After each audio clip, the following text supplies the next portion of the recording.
Hello, everyone. You're joining us for another episode of Relatable, Sinar Daily's talk show that engages on women empowerment and relatable issues concerning women in Malaysia and around the world. My name is Shahira Moktazar, And I'm Tasnim Lokman, and we are your co-host for co-hosts today. for today. Okay. Budget 2023. Yeah, so we're going to be talking about budget 2023. It's just around the corner. It's going to be tabled on October 7th. So under the unique circumstances, the country is faced with threats of increasing inflationary pressures, and with the possibility of the general election coming soon, expectations are high, right? Exactly. Yeah. Exactly. And as we lead up to what we're going to be discussing about and going deeper into what women want, or Yeah. what do What do you what want? what you, What do you- me, we have our guest today. Today we have Lillian Kok. She is the program manager for All Women's Action Society, and also with us is YB Lim Yiwei. She is the assembly person for Bukit. No, Sorry, Kampung. oh my God, Kampung Tungku State. Correct? we literally just Yeah. talked about this. Like Kampung Tengku, Kampung Kampung Tengku, Tungku. okay, in Yeah. Petaling, not in the KL region of what Right. we know. Okay. Okay, yes. Okay. All right. Yeah. All right. Okay. All right. Let's just get straight into it. Let's get straight into straight. it. Okay. So before we go, deeper into this, can we just let's take a look back at budget 2022, and I mean, from your point of view, maybe you can share did it do its job, and what can be improved for this coming budget? Do you wanna Maybe, start? I think Lillian could yeah, start. Lillian can go first. Yeah. Okay, thank you, Tasnim and Shah, for Yeah. having us today, for having me today to represent the All Women's Action Society. So, with Budget 2022, we can see that most of the focus is on recovery, rebuilding national resilience, as well as catalyzing reform. So, we can see that most of the rakyat and most of the sectors were the biggest beneficiaries for Budget 2022. Yep. So they've received funding to restart and expand our operation post COVID as a nation. So in terms of the benefits, we can see that everybody is receiving benefits to drive the social economy recovery activities. And that was pretty much the focus of last year's budget. Yep. But then I think what we need to see more moving forward from Budget 2022 is the monitoring and the evaluation processes. What was achieved, the successes, the failures, and how we can improve moving forward. Okay. I mean, what about you, Um, YB? Well, I Maybe. think budget 2022 was, like Lillian said, focus on a lot of recovery. But I think one segment that has been consistently left out is the M40. Yes, I could not agree Yeah. more on this. We'll get them more into that It's like later. you're not rich enough to, Yes. to kind of make it, and you feel the pressures of inflation and rising prices and all. Yep. But you're kind of not poor enough to get any subsidies for the government. So that was one thing. And I think when we talk about women, one important component is healthcare. So understandably, last year, the budget 2022 had a focus on COVID and all. But I think now that we're in the endemic period, we should actually not forget about non-communicable diseases, NCDs. Definitely. Yep. It's insane, right? The rates that we're going now. Yeah. Okay. Okay. Yeah, I mean, maybe Tasnim, you want to ask a question on Okay. the recent Rina Harun. Yeah, Rina, of course. Also in budget 2022, the Women, Family and Development Community Development Ministry received an allocation of 2.68 billion, right? 4.5% increase from budget 2021. And for 2023, its minister, Dato' Sri Rina Harun, is basically pushing for another 30% increment. Yeah. So she specifically said this was the right time, Yeah. especially with empowerment, leadership, health, and socioeconomic status. Well, what do you guys think about that? What about the 30? You spoke a lot about monitoring and evaluation, right? But will there be like to ensure that the monitoring and evaluation happens with the 30%, is it worth it? Is it going to help? Where should it be channeled? Okay, so I think for this I'll start first. And Yeah, I'll mention okay, yeah, first, because right? you started with So it. the third, we applaud and we acknowledge Datuk Sri Rina's initiative to increase women's participation in the country's economic. So basically, the Wanita Bangkit program Yes. is a good initiative to encourage economic participation, because that's what we need to move on now from the endemic, is to rebuild our economy in a sustainable way. So when we talk about sustainability, we are not expecting give outs all the time, but we want this 30% increment budget to review what could be improved.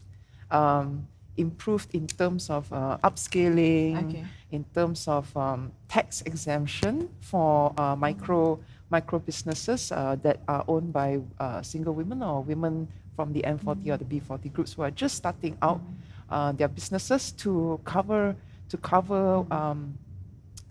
their monetary issues that they lost during the pandemic lah. So expansion of their business via guidance from formal sectors. So I think this is also a good opportunity for the Wanita Bangkit program to liaise these informal businesses, these small informal businesses, with formal businesses, to guide these women to a better and more conducive business environment for them, to increase their income lah, basically.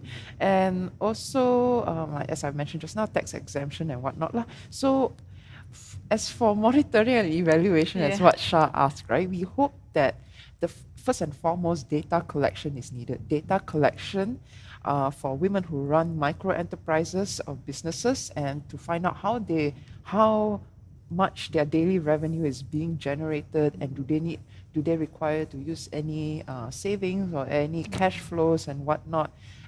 These statistics are currently unavailable, although the program has been going on. So it would be good to have this budget allocation to look at feedbacks, to look at results, and also to conduct intimate roundtable discussions with members of these programs, to identify the challenges that they face. Well, Lillian and YB, you work specifically on the ground. You guys are the people on the ground, right? So from the Women Banquet program itself, or just in general, how do you see the government penetrating into these people? Because not everyone has the facilities to apply or to handle the whole program. So Well, coming from Selangor, I think if Datuk Sri Rina Harun really wants Wanita Bangkit to be successful, then they really should work with the state governments, and then it kind of trickles down, because as a state assembly person, I have 3 councillors under my care, and also a village chief with the MPKK, 15 of them. So it has to be very community based, where community leaders, whether they're from like religious houses or NGOs, they actively like set up counters and sign people up, explain to women what's going on and how to apply. But the other thing I think would be worth exploring or encouraging is household economies. So, for example, like maybe some women have to be housewives or choose to be housewives, but they do have some time. They can tailor, or they can crochet or something. Like this Saturday, actually, I'm doing a bengkel in one of my flats on how to make the mask extenders. nice. For Malay women. Okay. Yeah. So I think household economies is going to be a thing, and a lot of the times, the women that I encounter, they just need a little push up, whether it's through funding or skills. So like some of them cook really well, but they don't know how to take good photos.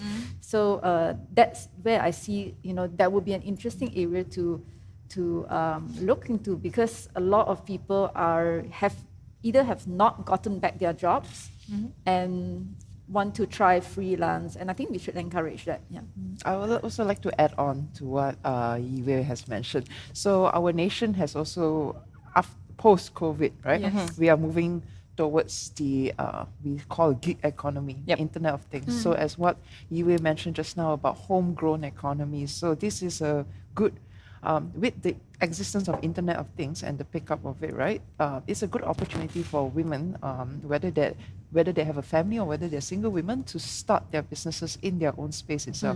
So in terms of upscaling, in terms of learning new what they call this, new skills to fully utilize the platform, the entrepreneurship platform that is available to them. And in addition, we feel that maybe Wanita Bangkit program can look into other factors that may pose as a challenge for women to get involved in the economies. For example, childcare services, Yes. as well as paternity leave. But before we get to that, again, it goes back to the data collection, lah. Yeah. So we hope that the ministry will be able to do to do a form of data collection exercise to really identify the kind of the limitations that we have in our childcare services for women of various demographics. So what women in M40 require, what women in B40 require, how much are they willing to pay? So things like that should be taken into account.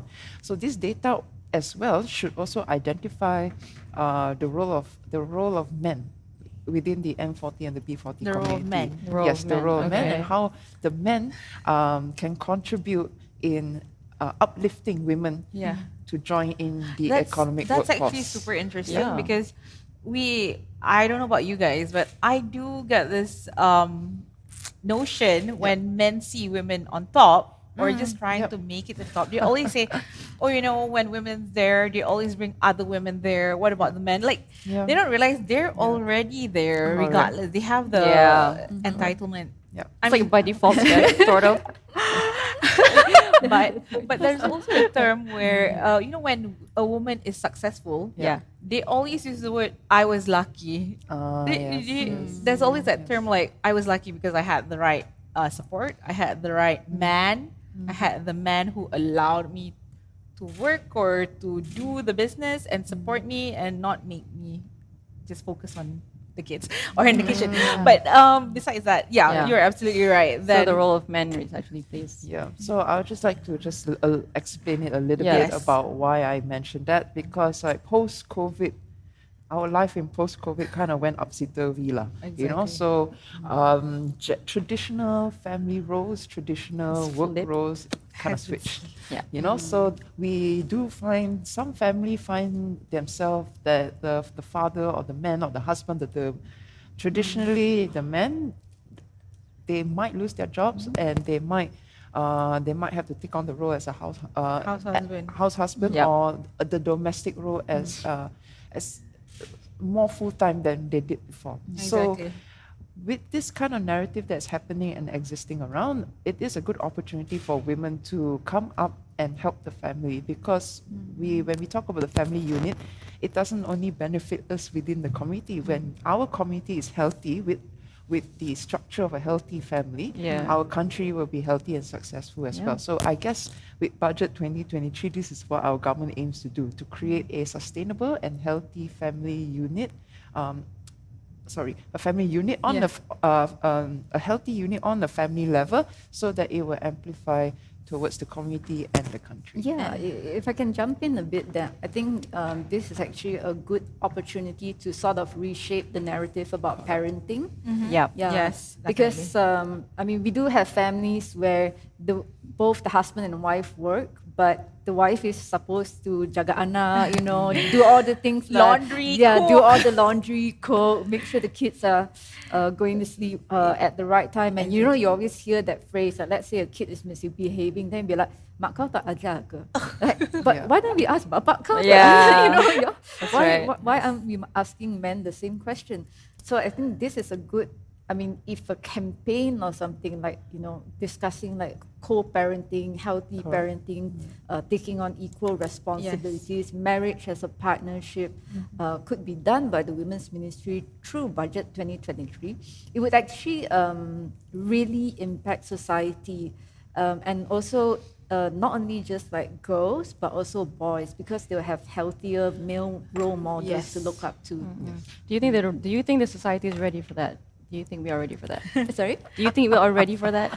I think we are somewhere like there already without us noticing it, but we need to like push it more. That's and exactly right. Push back. When you go to Kelantan, for example, and you go to Pasar Siri Khadijah, right? And it's all women like doing the business, right? And like, isn't that like a reality already? But yet there's still that notion of Yeah. I think it depends on the demographics and where we are today as well. So Yiwei and myself, we are from the same constituency where it's more urban, Right. it's more urban Yeah. populated. So Yep.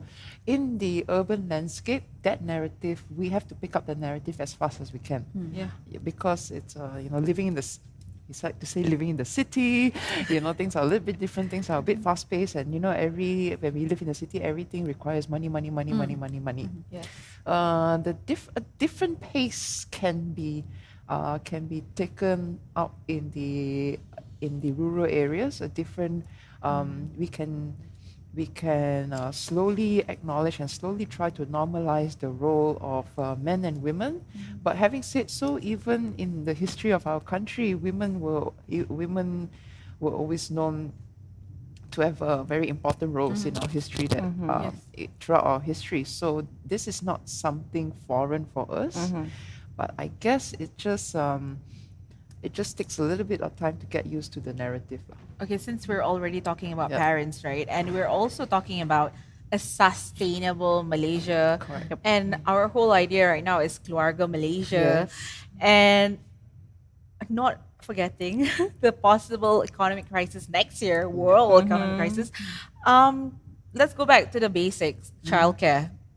If you want to work, you need somebody to look after your children, and it's expensive. Childcare is expensive. Yeah, It's no like, joke, I have 2 kids. Yeah. We Yeah, we both have two 2 kids. So, So we know, like, like, it's yeah. expensive. Right? So what can the government do like for working parents? What Yeah. we know in government ministries, there's childcare in the building.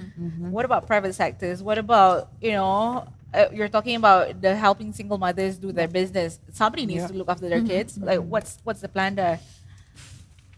This is a bit of a tricky one because I have been in this discussion where we suggested that we should compel the private sector to have childcare in their buildings, maybe via incentives or tax For breaks. quite a while, right? YB This- Hanayo has been talking about this for the Yeah, past 10 yeah, years. yeah. So, like, For such a long for the past time. 10 years. Yeah.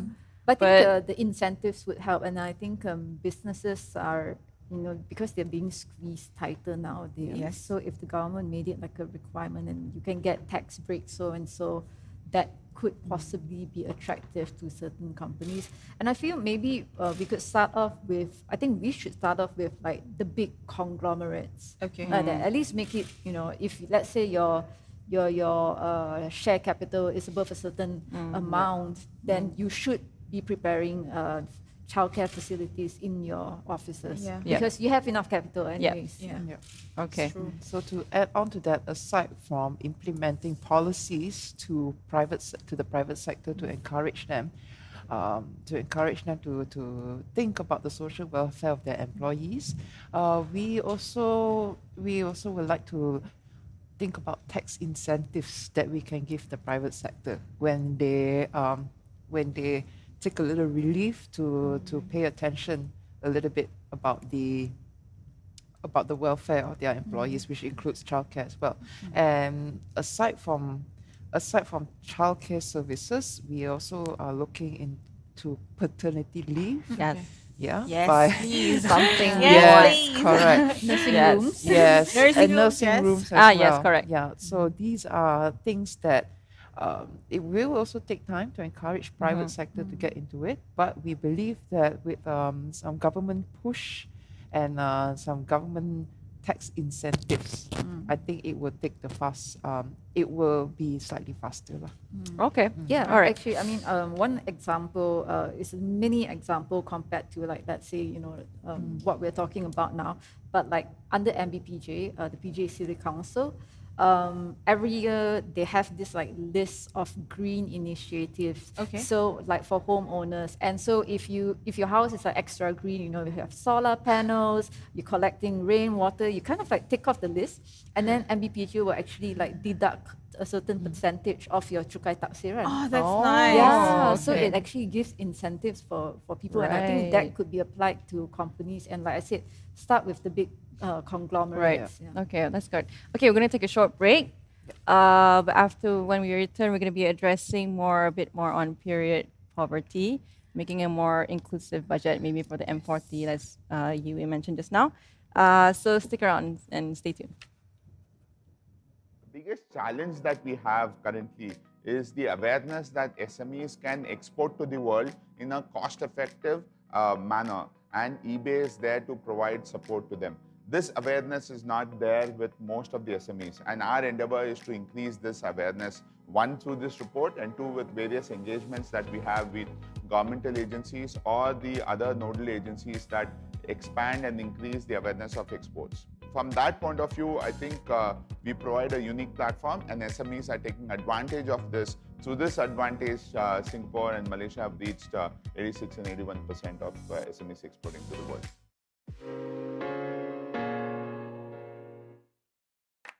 My name is Vidmay Naini. I lead eBay's business in India and Southeast Asia. My primary role is to enable SMEs to export to the world. eBay enables SMEs across the world, specifically in India and Southeast Asia, to sell to the world.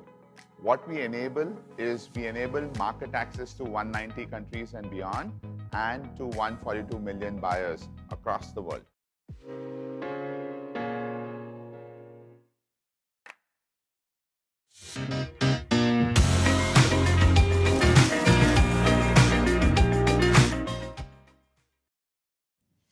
And welcome back to Relatable. We are going to continue our conversation on the upcoming budget 2023 on what women want. So we have two very special guests with us here today.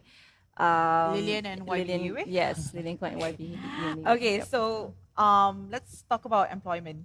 Women are also employees, and we've been talking about putting them into the workforce, right? But we have to take into consideration the employers. So, despite living in 2022, there are still private companies. Obviously, government agencies are not affected, but private companies still having issues regarding the amount of days for maternity and paternity leave. So, what's like we're actually like right now it's 60 days, but we're actually going to be moving into 98 days, right? Yep. Yeah. So, So, like, what can the government do yes, to ensure, exactly. like, Everybody is following and abiding by the law, basically. yeah, maybe you, well, we can go first. Maybe we could have I want to say tribunal, but that sounds very serious. Like it's like too Yeah, heavy too already. heavy. But for mothers to actually report, Okay. if their companies are not following. Who do they report? Who do Yeah, they that's report what. So that's why I think we need to set up some kind of overseer to actually, when they receive reports. Number one, obviously confidentiality is paramount because we want to avoid retaliation at work, but also to be able to audit that company. So we say, that group or overseer can say like, look, we received a report about your company, you're not following the maternity leave laws. Can we just like check your policies and dot. So we have to do an audit lah. Why isn't there audit team already? Yeah. I mean, there's Labor Department and there's Women's Ministry, but why? Why? Until today, Malaysia Merdeka and Hari Malaysia was just recently. Yeah. Why isn't there one? I think this would go to data Yeah. collection, the Okay. lack of Okay. data. Okay. Yeah, it goes back to the lack of data that we have in this country pertaining several things. Women, as I've mentioned earlier in our segment before the break, women's employability, women's microeconomics and their needs, all this data we don't have. Period poverty, we don't have also. So also just to add on to what Yue mentioned, and I'm just going to take a step back as well.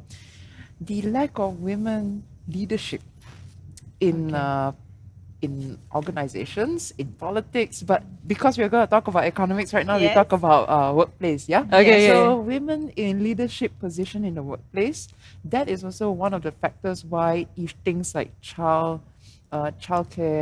Correct. as well childcare center, paternity leave, Yes. or anything that is in favor of benefits women in the workplace, which is not really discussed when the leadership when leadership is low, leadership of women is Women low leadership, in that yes. Okay, organization. I'm going to be naughty and challenge you on that actually. So if I remember correctly, a couple of years ago, actually there was an article reporting that Malaysia has a significantly high ratio of That's women true. in boards, Yes. that top That's true. management. Exactly. Yeah, yeah. So Exactly. then the question becomes like, Why why is it- aren't yeah. these women Changing. Yeah, changing the thing. Maybe they Yes. can afford it, I Yeah. guess, because they're at the top management. But where's the leadership? You know, Yes. and again, going back to what you said, like thinking you're lucky, but Yeah. Yeah. there actually needs But to you be have a to whole support go system. around it, step on certain Yeah, toes to get it done. And Correct. So I would attribute that Yeah. to our patriarchy culture lah, that we, that Yeah. Okay Awam lah. never stops fighting about. Yeah. So it's true. So one of the things that one of the benefits that Budget 2020 produced was the increment of women leadership in Yeah. Malaysia society lah. So this is in terms of not political but private sector, right? And why this goes back to why are these issues not addressed as rapidly or as rampant as we expect it to be? Okay, so it goes down to our patriarchy belief and the popular belief. So because patriarchy is a popular belief, it goes back to some of this leadership. They are afraid of stepping on certain people's Yeah. toes, and we have to understand also. We just recently got into our seat of power. Yeah. It's gonna take us a little bit more time to Yeah. challenge the patriarchy narrative as well. But having said so, I believe that there are already a few who are already doing that right But now. like what you mentioned earlier, right? Men plays a role in Yeah. helping the women step up. Correct. And for me, it shouldn't be fighting against the patriarchy, but Yes. making them let's work together Correct. to reach Embrace there. it. Embrace it. Yeah. Yeah. So when we talk about smashing the patriarchy, Yeah. so to speak, Yes. right? We want to remove toxic narratives. We want to remove traditional gender roles that are outdated and obsolete and does not serve the community any purpose. Like for example,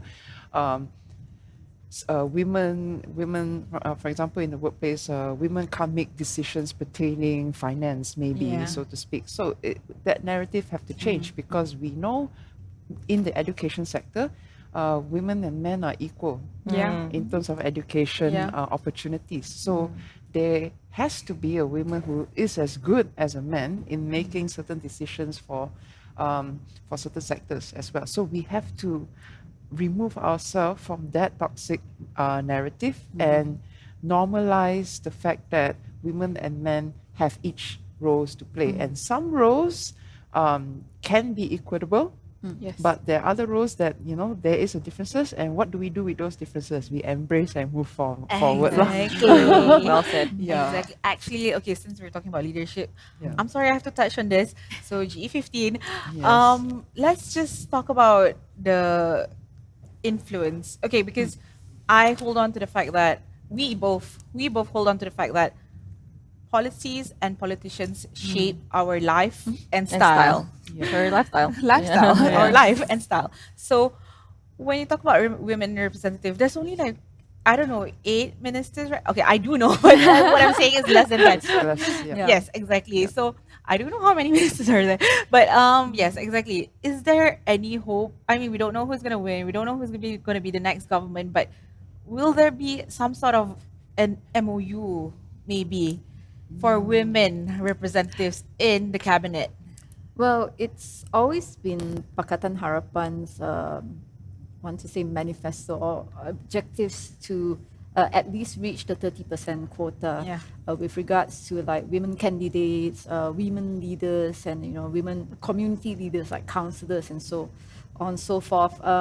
Personally, I think my party, the DAP, has been quite successful. And in the Selangor Dun, we have almost reached the 30%, just a little bit. But I think what is more important is, we talk about smashing the patriarchy, is daring to give capable women portfolios outside of the Women. or the Yes. tourism, Yeah. like All the Absolutely. nice yeah, stuff. so I think it was a good sign that Yeah. time when Pakatan was in power that Yobin headed the MESTAC, very Ministry environment. of Environment, Science, And technology. Technology and Climate Change. Yes, I Yeah. think I got all of that. Yeah. Yeah. But yeah, like I would like the deputy prime minister was a female, and it would be amazing to see like maybe a finance minister as Yes, a woman. absolutely, Yeah. absolutely. Why not? Because our governor for the longest time was a Has woman. been Yes. most of them has been. I mean, Yes. not most. Sorry, but Yes. yeah, we know currently is a woman. So Yeah, there you go, there you go. Okay.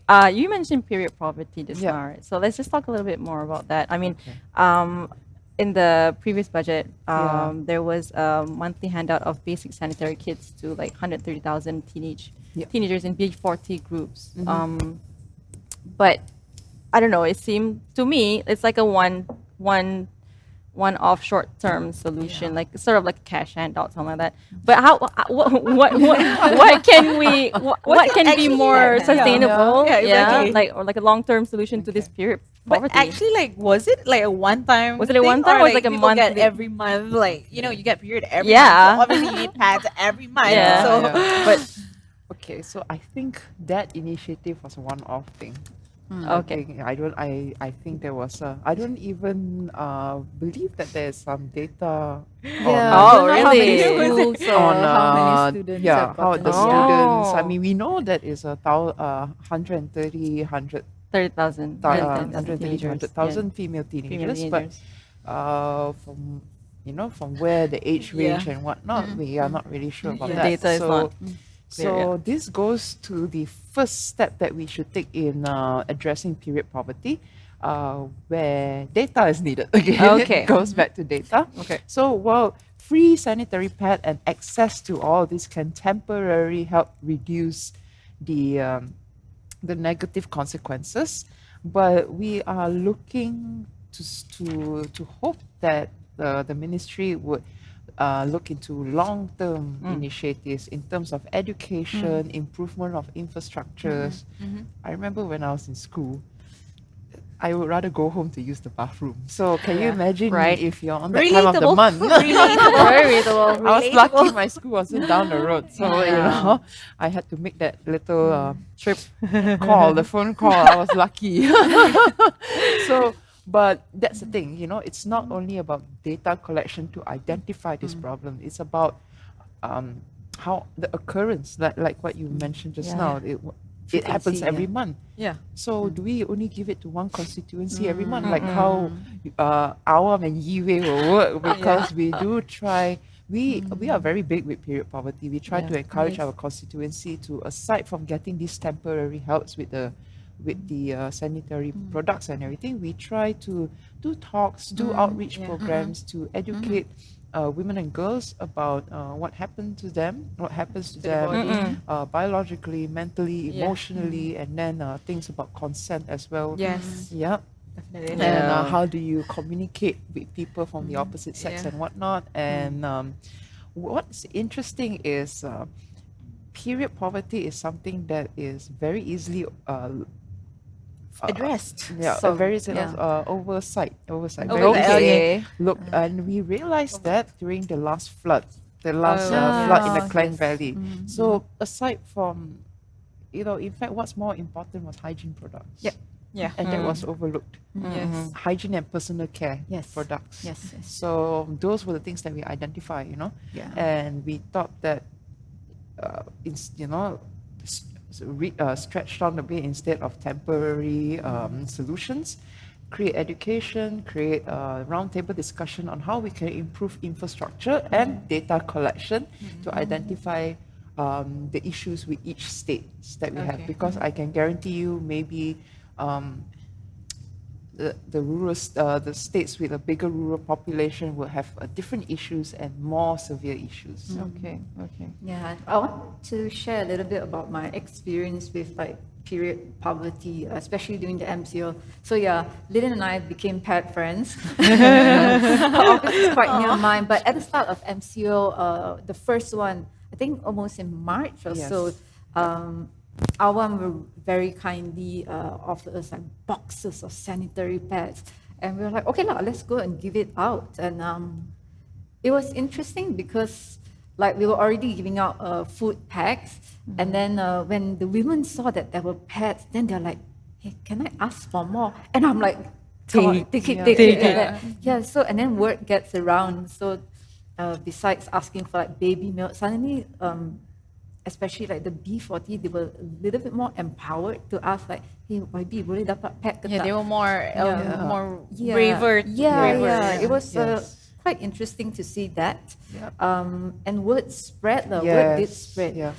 The second thing was interesting thing that I experienced with regards to period poverty was when I went to Rao in January 2021 to help my colleague YB Tengku Zulkifli, who's the MP there, with flood relief. So we brought a lot of food stuff, mineral water for people to wash, but I also insisted pads, and I think I picked them up from you also. Yeah. So yes, the second round. yeah. So it was quite interesting because Rao, quite a lot of kampungs, and the people that actually needed help really are the kampung people. So it was quite amusing, I guess, to see like the male volunteers who came with us.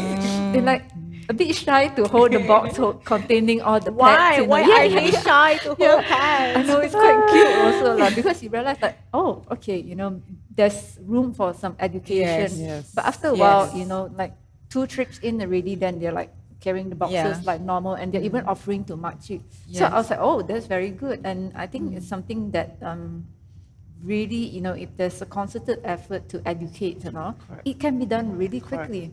Yeah. So the spread, the word of mouth spread it with, of course, we were doing it with YB. Sorry, UA. We were doing it UA for a while, and then I got a call from a male adun who asked for pets. So Okay. that was really an eye opener. Is that for like a us. first? Like a male Yes, politician yes, asking? yes. Okay. It was a male. It was her counterpart, a male counterpart. I'm not going to say which constituency, but good for them. He just asked, and unfortunately at the time we didn't have, but we managed to hook them up with another organization that had, and they were very happy. Okay. Yeah. I just want to ask, since we're talking about the budget 2023, right? Should there be should hygiene products for women, especially pads, the general stuff, be deducted, like tax? Yes. Yes. Yeah. I think we can take a tip from the UK for pink Even taxes. Scotland, pink Yeah. taxes. Thank you. taxes, Like, yes. yes. Yeah. So, as a politician, are you pushing for this on the spot or no? Well, not yet. Okay, Okay. but when will we ever be ready?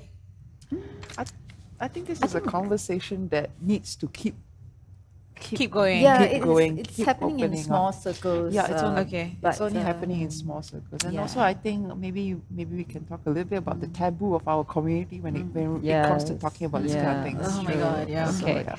Okay, we are coming close to the end of the show. We have time for like maybe just one more question. Yeah. I don't know about you, Tasnim, but I kind of really want to know your thoughts on making. Are you okay to talk about this, or you want to talk? About, okay. Like how Yiwi mentioned, just now, like the making the budget more inclusive of M40, Yes. the M40 group. So like, what are your, hopes or like expectations for this? Like, I would definitely say some form of assistance for childcare, because most M40 women are forced to work. That would be the first. But another part of me wants the budget to be, I mean, women's budget to be focused towards more training. And I say this in terms of training, like in cases of domestic violence, training the police, because if I'm not mistaken, last time there was a budget specifically to train the D11 unit. Yes, 13 million in budget 2022. Yeah, but I think it should be Yes. actually made a part of the Pulapo curriculum. That Overall. all Overall. police. Oh my God, yes. The everyone at the force has to frontliners go. at the balai. Yeah, because I have personally experienced a case in PJ where we brought in a domestic violence victim to lodge a report.